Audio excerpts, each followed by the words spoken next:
Cheese cake বনাবৰ বাবে মই প্ৰথমতে কেৰাহীত গাখীৰ 1 লিটাৰ লৈ লৈছোঁ। তাতে ফ্ৰেছ আমুল ক্ৰীম দিছোঁ এবাটি জোখৰ। তাৰ পাছত 20 মিনিট মই গাখীৰখিনি উতলাই থাকিম লাহে লাহেকৈ।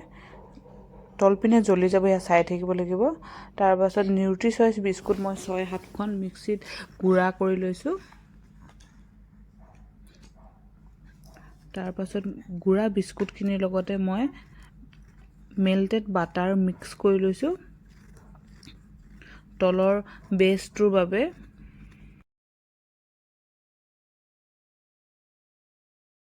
এতিয়া মই 2 চামুচ ভিনেগাৰ আৰু 2 চামুচ পানী মিক্স কৰি গাখীৰখিনি দি এয়া গাখীৰখিনি ফালি ল'লোঁ চফা কটনৰ কাপোৰ এখনত। ইপিনে মই চাকি লৈছোঁ, এইখিনি পনীৰ বনাই লৈছোঁ।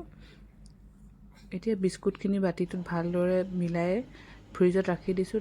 তাতে পনীৰ আৰু মিল্ক মেড মিক্স কৰি মিক্সিত মাৰি ল'লোঁ। এয়া ধুনীয়াকৈ পেষ্ট বনি গ'ল।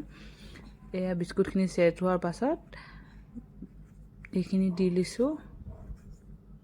5 ঘণ্টা এতিয়া মই ফ্ৰিজাৰত ৰাখিম। এইপিনে অলপ বাচিছিলে, সেইকাৰণে মই কাপ কেকৰ বাতি এটাত বনাই ল'লোঁ। খাবলৈ বহুত ভাল হৈছিলে কিন্তু।